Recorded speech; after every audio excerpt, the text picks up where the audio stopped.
America Iran nuclear talks ఊహించని turn తీసుకుంటున్నాయి. ఓవైపు చర్చలు, ఇంకోవైపు యుద్ధ సన్నాహాలు పశ్చిమాసియాను ఉక్కిరిబిక్కిరి చేస్తున్నాయి.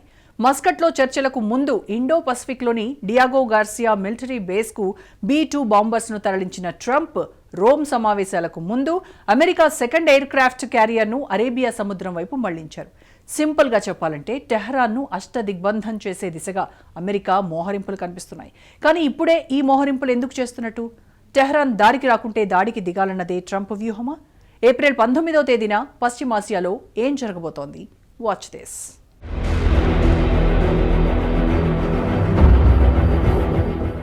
ఓవైపు న్యూక్లియర్ టాక్స్, మరోవైపు war actions.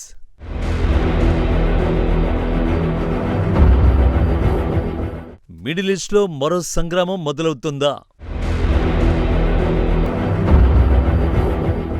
America Iran nuclear టాక్స్లో twist ఏంటి?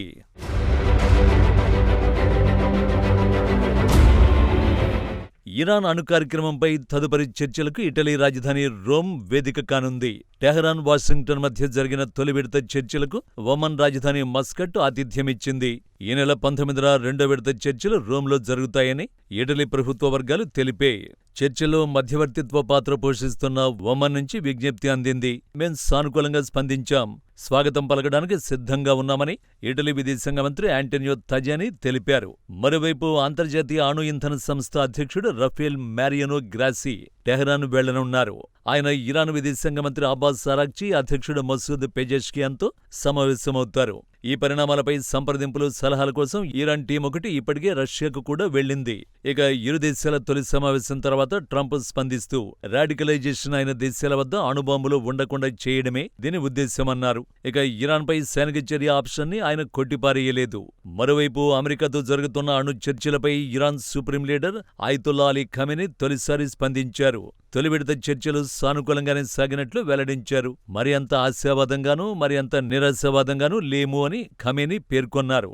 సానుకూలం అనే పదం వాడుతూనే అమెరికాపై ఆయన అనుమానాలు వ్యక్తం చేశారు.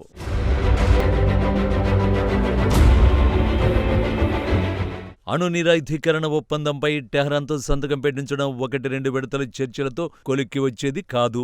ఒక యుద్ధాన్ని ఆపడానికి ఎన్ని చర్చలు అవసరమో, న్యూక్లియర్ ఆయుధాలు తయారు చేయకుండా ఇరాన్ను నిలుపుదల చేయడానికి కూడా అన్ని చర్చలు అవసరమవుతాయి. ఈ నిజం అమెరికాకు తెలుసు. అందుకే ట్రంప్ వ్యూహాన్ని మార్చారు. చర్చల పేరుతో టైం వేస్ట్ చేయడం ట్రంప్కు ఇష్టం లేదు. అందుకే టెహ్రాన్పై ఒత్తిడి పెంచాలని డిసైడ్ అయ్యారు. అణు నిరాయుధీకరణకు అంగీకరిస్తే సరే, లేదంటే బాంబు దాడులు చేస్తానని హెచ్చరించడం అందులో భాగమే. శత్రువుల విషయంలో ట్రంప్ మాటలకే పరిమితమయ్యే టైప్ కాదు, చేతల్లోనూ చెప్పింది చేసేస్తారు. అందులో భాగంగానే ఇండో పెసిఫిక్ రీజియన్లో America, Britain joint military base Diego గార్సియాలో పవర్ఫుల్ B-2 ఫైటర్లని సైలెంట్గా మోహరించారు. ఆ తర్వాతే మస్కట్లో చర్చలకు టెహ్రాన్ అంగీకారం తెలిపింది. ఇప్పుడు టెహ్రాన్పై మరింత ఒత్తిడి పెంచాలని డిసైడ్ అయ్యారు. కానీ ఈసారి చర్చలకు అంగీకరించేలా చేయడం కాదు, అణు నిరాయుధీకరణ డీల్పై టెహ్రాన్తో సంతకం చేయించడమే ట్రంప్ టార్గెట్.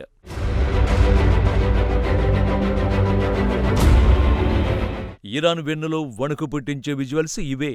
దీని పేరు USS Carl Vinson, America second aircraft carrier. ఈ యుద్ధనౌక ప్రస్తుతం ఇరాన్ దిశగా దూసుకెళ్తోంది. దీంతోపాటు క్యారియర్ స్ట్రైక్ గ్రూప్లోని పటాలం మొత్తం అరేబియా సముద్రం దిశగా ప్రయాణం మొదలుపెట్టాయి. ఇక అప్పటికే ఈ ప్రాంతంలో ఉన్న air craft carrier USS Harry Truman కూడా ఇటీవలే యెమెన్ హౌతీలపై దాడులు ప్రారంభించింది. USS కార్ల్ విన్సన్ యుద్ధనౌకకు ఎన్నో ప్రత్యేకతలున్నాయి. అమెరికా నౌకాదళంలో USS కార్ల్ విన్సన్ విమానవాహక నౌకని 1980లో ప్రవేశపెట్టారు. జార్జియాకు చెందిన ప్రముఖ నాయకుడు కార్ల్ విన్సన్ US నౌకాదళానికి అందించిన సేవలకు గుర్తింపుగా ఈ నౌకకు ఆయన పేరు పెట్టారు.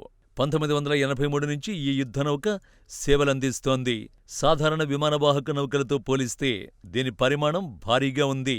అంతేకాదు, శత్రువుపై దాడులు చేయడంలోనూ ఇది పవర్ఫుల్. USS కార్ల్ విన్సన్ నుంచి క్షిపణుల్ని కూడా ప్రయోగించొచ్చు.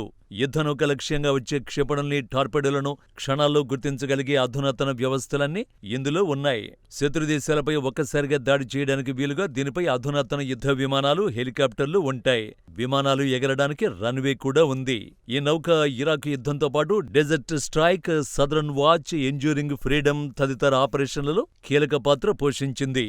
ఈ నౌకలోనే ఒసామా బిన్ లాడెన్ డెడ్ బాడీని సముద్రంలో బరియల్ చేయడానికి తీసుకువెళ్లారు. అలాంటి మాన్స్టర్ నౌకను అరేబియా సముద్రంలోకి పంపడం టెహరాన్ను తీవ్ర ఒత్తిడిలోకి నెట్టడమే. ఇదొక్కటే కాదు, యుఎస్ఎస్ కార్ల్ విన్సన్ గ్రూపులో యుఎస్ఎస్ ప్రిన్స్టన్, యుఎస్ఎస్ ట్రెట్, యుఎస్ఎస్ విలియం పి లారెన్స్ ఉన్నాయి. కార్ల్ విన్సన్ నౌకపై F-35, F-18 యుద్ధ విమానాలు ఉన్నాయి. వీటికి తోడు అమెరికా 5th ఫ్లీట్ కూడా దాడులకు సన్నాహాలు చేస్తోంది. దీని స్థావరం బహ్రెయిన్లోని మనమాలో ఉంది. ఇది ఎర్ర సముద్రం, గల్ఫ్ ఆఫ్ పర్షియాలో కార్యకలాపాలకు బాధ్యత వహిస్తుంది. డియగో గార్సియాలో మోహరించిన B-2 స్టెల్త్ బాంబర్లు ప్రపంచంలోనే శక్తివంతమైనవి. ఇది ఇరాన్లో అండర్ గ్రౌండ్ స్థావరాల్ని కూడా లక్ష్యంగా చేసుకోగలదు. సో అణు నిరాయుధీకరణ చర్చలు కొలిక్కి రాకపోతే టెహ్రాన్పై దాడి చేయడానికి అన్ని ఏర్పాట్లు పూర్తి చేసుకుంటున్నారన్నమాట.